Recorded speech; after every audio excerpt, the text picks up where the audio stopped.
Hi everyone, welcome back to my channel. My name is Just a Fun Guy. This is Just a Fun Guy Coins. This here, a shield set. Just a regular old penny. I was gonna toss it in my coin bin, but I missed. Whatever. When it comes to the penny, I've given you the history of the penny and a couple of the pennies to look out for when you're cornhole hunting. There's a few pennies you need to look out for that I haven't shown. Whether you're looking for your chump change, or you're actually cornrow hunting, or if it's a weird looking penny and you want to know what it is, you think it's something like this, I have the pennies for you. Let's just say, if you find these 7 pennies when you cornrow hunt, you can potentially make a lot of money. What pennies am I talking about? Well, stay tuned and you'll know. These are the 7 pennies you should look out for while cornrow hunting. They're in no particular order, I'm just going 7 to 1, so just keep that in mind. The 1943 bronze penny is the first one I'm covering. Only a handful of these bronze pennies have been discovered, including one found by Lutes. It's the most valuable Lincoln cent, sold privately in 2010 for $1.7 million. In order to preserve copper, the war efforts, it's for the war efforts, the U.S. Mint switched to making pennies from a zinc-coated steel planchet instead of the usual bronze coin blinks. As fate would have it, some of the old bronze planchets made their way past the checkpoints and everything that the Mint has, and they were put into the big tubs and were being ready to be circulated. It's estimated there are 15 to 20 known by collectors today, although it is possible that there are a few that have not been accounted for. A nice example, like Lutes coin, could sell for around $150,000 to $200,000, and Heritage auctioned a similar one in slightly lower grade for $186,000. Due to its value, some counterfeits were created with steel cores. If you think you have a 1943 bronze Lincoln, the Mint suggests testing it with a magnet. If it's got the steel in it, it'll stick. If it's an actual not copper, but a bronze penny, it won't stick. And you got yourself one heck of a penny. The next one on the list, double die obverse. Double dies are created when the HUD imprints of an additional image are stamped onto a die, causing some misalignment. The doubling occurs from mistakes in the minting process.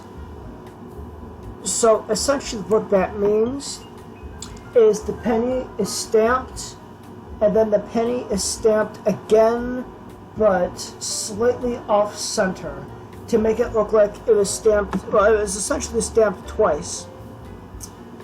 The doubling on the 1969S double die is especially prominent in the word liberty and in the motto "When God We Trust." 1,000 or less were made before the Mint discovered its error, and a good condition one could go for about $75,000. Last year, one sold for around $35,000. The next coin on the list is the 1992 Close AM.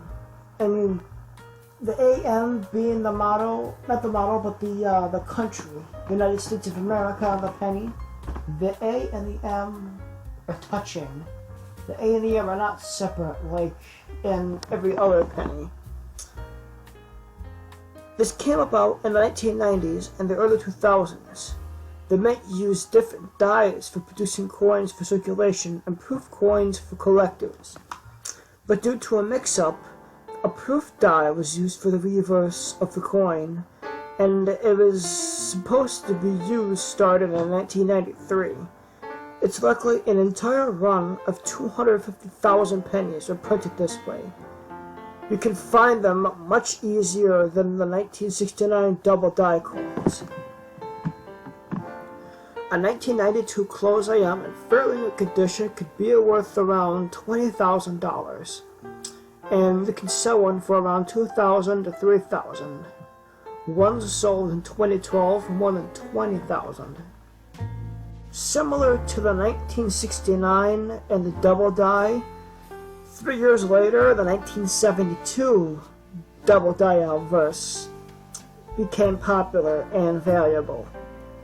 There is an estimate, it's definitely an estimate of at least 250,000 of these coins were released with the double die. A good used one could be worth about $100, while a cleaner one could go for up to $500. Moving ahead to 1995.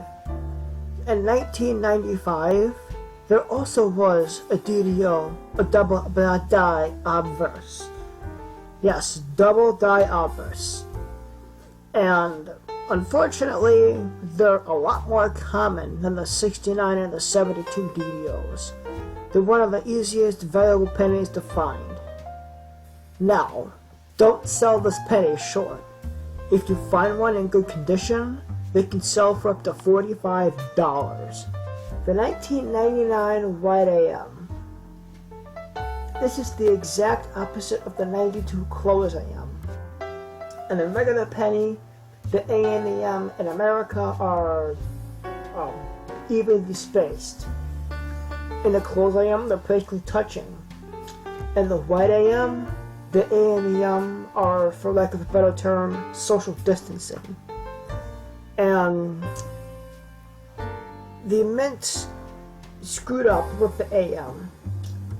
They used a proof die on a regular circulation coin, just like with the 92 Close AM. And a coin in new condition could be worth around $500, while one in a used or circulated condition could be up to $45.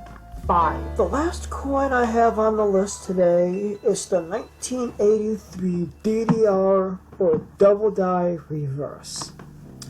The double die reverse it's like the double die obverse, but instead of the heads, it is the tails. And on the 1983 DDR, if you want to know if it's a DDR or not, look at the 1 cent, the letters 1 cent, and it is especially obvious on those two letters. Roughly 250,000 of these pennies were minted, and a circulated coin could sell for $75, while a cleaner one could go for around $200. Whether you're just some average Joe who stumbled across the penny, if you're getting into coin collecting and you've been collecting for a day, or if you're a professional numismatist who has been doing it for 30 years, I recommend looking through all your chump change again to see if you can find some of these errors. I know I'm going to look through my chump change, and you should too. My name is Just a Fun Guy. Don't forget to like, comment, subscribe, and share, and hit that bell icon. Until next time, I'm signing off. So long, YouTube.